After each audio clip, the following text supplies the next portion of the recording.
Audiobook da Revista Espírita de 1860. Dezembro, item 2. Boletim da Sociedade Parisiense de Estudos Espíritas. Sexta-feira, 26 de outubro de 1860, Seção Geral Comunicações Diversas, primeira leitura de uma comunicação recebida pela Sra. M. Sobre a pergunta, se Deus criou todas as almas semelhantes, como é que de repente há tanta distância entre elas? Segundo leitura de várias comunicações recebidas pelo Sr. P. E. médium de Sens, uma, assinada por Homero, apresenta um fato notável, que pode ser considerado como uma prova de identidade e a revelação espontânea do nome de Melesigênio, sob o qual Homero era primitivamente designado. O nome era desconhecido pelo médium. Terceiro, análise de uma carta do Sr. L. E. de Troyes, na qual relata fatos notáveis de manifestações físicas espontâneas, ocorridas em 1856 com uma pessoa dessa cidade, e que lembram os de Bergsaber. Quarto, carta do Dr. Molière, relatando diversos fatos singulares de manifestações espontâneas, ocorridas em sua presença, com a senhorita Desiree Godou, coincidindo com a chegada de uma carta do Sr. Allan Kardec. Estudos. Primeiro, perguntas diversas dirigidas a São Luís. Segundo, evocação do filho do Sr. Molière, que diz ter participado das manifestações ocorridas na casa de seu pai. Terceiro, ditado espontâneo obtido pelo Sr. Alfred Didier, sobre o desespero, assinado por Lamennais.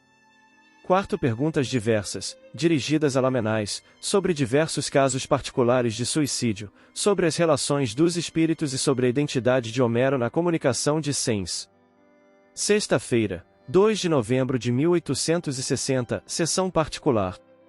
Comunicações diversas. Primeiro, leitura de uma segunda comunicação de Homero, recebida pelo Sr. P. E. médium de Sens, e de diversas perguntas e respostas a propósito.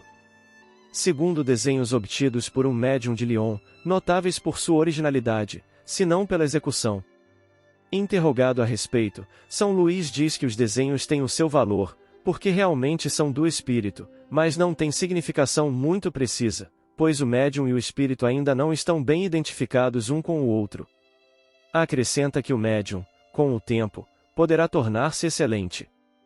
Estudos. Primeiro, perguntas dirigidas a São Luís. Primeiro, sobre a fórmula de afirmação para a identidade dos espíritos. Segundo, sobre o papel do homem na moralização dos espíritos imperfeitos. Terceiro, sobre a aparição dos espíritos na forma de uma chama. Quarto, sobre o valor dos desenhos enviados de Lyon. Quinto, sobre o transporte de objetos materiais pelos espíritos, sua elevação do solo e sua invisibilidade. Terceiro, exame da questão de saber se os espíritos podem operar o transporte de objetos a um recinto fechado e através de obstáculos materiais. O Sr. L. faz observar que tais questões se prendem aos fenômenos das manifestações físicas, com os quais a sociedade não deve ocupar-se. O presidente responde que a pesquisa das causas é um ponto importante, que se liga diretamente ao estudo da ciência e entra no quadro dos trabalhos da sociedade. Todas as partes da ciência devem ser elucidadas.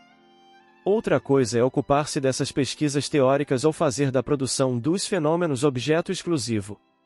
Aliás, acrescenta, podemos referi-lo a São Luís, rogando dizer-nos se considera a discussão que acaba de ocorrer como tempo perdido.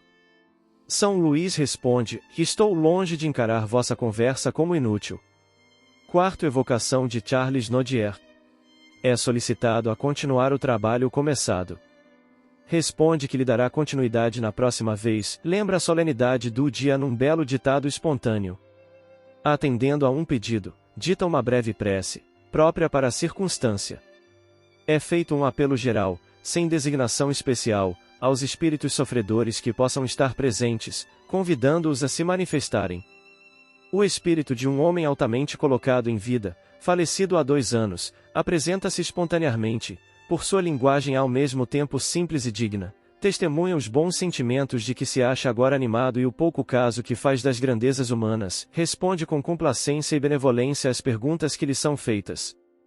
Sexta-feira, 9 de novembro de 1860, Sessão Geral. O Sr. Allan Kardec faz algumas observações sobre o que foi dito na última sessão, concernentes às manifestações físicas. A respeito, lembra a instrução dada por São Luís, no mês de novembro de 1858, quanto ao objetivo dos trabalhos da sociedade.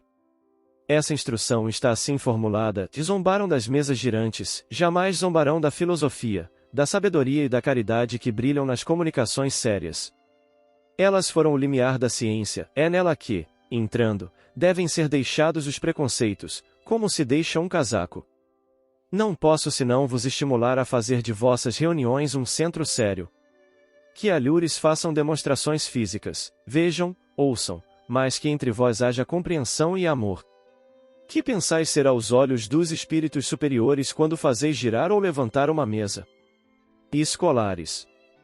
Passará o sábio seu tempo a recordar o ABC da ciência? Ao passo que, vendo que investigais as comunicações sérias, considerar-vos-ão como homens em busca da verdade.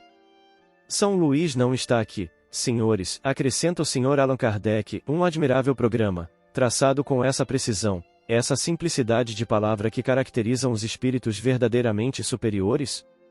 Que entre vós haja compreensão, isto é, que devemos aprofundar tudo, para nos darmos conta de tudo, que entre vós haja amor, isto é, que a caridade e uma mútua benevolência sejam o objetivo de nossos esforços, o laço que nos deve unir, a fim de mostrar pelo nosso exemplo o verdadeiro objetivo do Espiritismo. Enganar-nos-íamos singularmente quanto aos sentimentos da sociedade se julgássemos que ela despreza o que se faz noutros lugares. Nada é inútil e as experiências físicas também têm sua vantagem, que ninguém contesta. Se não nos ocupamos com elas, não é porque tenhamos outra bandeira. Temos nossa especialidade de estudos, como outros têm a sua, mas tudo isto se confunde num objetivo comum, o progresso e a propagação da ciência. Comunicações diversas. Primeiro, leitura de ditados espontâneos recebidos fora da sociedade. Segundo, carta do Sr. L. E. de Troyes, relatando fatos ocorridos em sua presença, produzidos pelo espírito obsessor de que se tratou na última sessão.